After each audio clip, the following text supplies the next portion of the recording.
നാളെ തൊട്ട് ഡിവൈൻ മോഡിൽ ഡയറ്റ് പെർഫെക്റ്റ് ആക്കണം. അതുകൊണ്ട് ബുക്കും റൂമൊക്കെ ഒന്ന് അറേഞ്ച് ചെയ്യാൻ വേണ്ടി ലേറ്റായിപ്പോയി. എടേ ഫെബ്രുവരി 14 വാലന്റൈൻസ് ഡേന് ഇന്ത്യൻ സൂപ്പർ ലീഗ് സ്റ്റാർട്ട് ചെയ്യുകയാണ്. പിന്നീട് വളരെ കുറച്ച് നാൾ നീണ്ടു നിൽക്കുന്ന ഒരു ലീഗാണ് ഇത്തവണ സെറ്റപ്പ് ചെയ്തിരിക്കുന്നത്. മെയ് 17-ാം തീയതി അവസാനിക്കുന്ന ഒരു ലീഗിനാണ് നമ്മൾ സ്കെഡ്യൂൾ ചെയ്തിരിക്കുന്നത്. അപ്പം വ്യാഴം, വെള്ളി, ശനി, ഞായർ ദിവസങ്ങളിലായിരിക്കും ഇന്ത്യൻ സൂപ്പർ ലീഗിലെ മത്സരങ്ങൾ നടക്കുന്നതെന്നാണ് ഗോവയിൽ നിന്നുള്ള മാധ്യമപ്രവർത്തകനായിട്ടുള്ള മാർക്കസ് മാർഗ്ലോ റിപ്പോർട്ട് ചെയ്യുന്നത്. ഇതിനകത്ത് വീക്കെൻഡ് ഡബിൾ മാച്ച് ധമാക്കാം എന്നൊക്കെ നമുക്ക് വേണമെങ്കിൽ വിളിക്കാം. വീക്കെൻഡ് ഡബിൾ ധമാക്ക, അതായത് ഈ ദിവസങ്ങളിലൊക്കെ വൈകുന്നേരം 5:30-ക്കും 7:30-ക്കുമായിട്ട് ഇന്ത്യൻ സൂപ്പർ ലീഗിലെ മത്സരങ്ങൾ നടക്കും എന്നാണ് പുറത്തേക്ക് വരുന്ന റിപ്പോർട്ടുകളൊക്കെ സൂചിപ്പിക്കുന്നത്.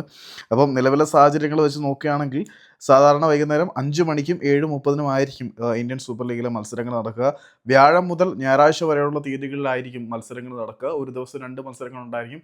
അപ്പം ഡബിൾ മാച്ച് ധമാക്ക ആയിരിക്കും നമ്മൾ കാണാൻ പോകുന്നത്. സൂപ്പർ വീക്കെൻഡ് മാച്ചസ് നമ്മൾ ഫെബ്രുവരി 14 മുതൽ 17-ാം തീയതി വരെ, മെയ് 17-ാം തീയതി വരെ സാക്ഷ്യം വഹിക്കാൻ പോവുകയാണ്. പക്ഷേ ഇത്തവണത്തെ ഇന്ത്യൻ സൂപ്പർ ലീഗിനെ കുറിച്ച് നിങ്ങൾക്ക് അമിത പ്രതീക്ഷകളൊന്നും വേണ്ട.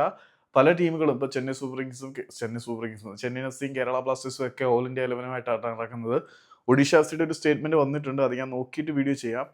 അപ്പം കുറച്ച് കാര്യങ്ങളൊക്കെ ചെയ്ത് ഞാൻ ട്രയൽ ചെയ്ത് നോക്കി. അപ്പം ട്രയൽ ചെയ്ത് നോക്കിയപ്പോൾ എനിക്ക് എൻ്റെ ബെഡ്റൂം ഒരുവിധം ക്ലീൻ ചെയ്യാൻ പറ്റി, പക്ഷേ സോർട്ട് ചെയ്യാൻ പറ്റിയില്ല. പിന്നെ സ്റ്റുഡിയോ റൂം ഒന്ന് സെറ്റ് ചെയ്യണം. മൊത്തം അലങ്കോലമായി കിടക്കുവാണ്. അപ്പം നാളെ തൊട്ട് എന്തായാലും നമ്മുടെ വർക്കൗട്ടും കാര്യങ്ങളൊക്കെ സെറ്റാക്കണം. ഇന്നൊരു ട്രയൽ ഡേ ആയിട്ട് നിങ്ങൾ കണ്ടാൽ മതി. നാളെ മുതൽ പെർഫെക്റ്റ് സ്റ്റാർട്ടാക്കാം.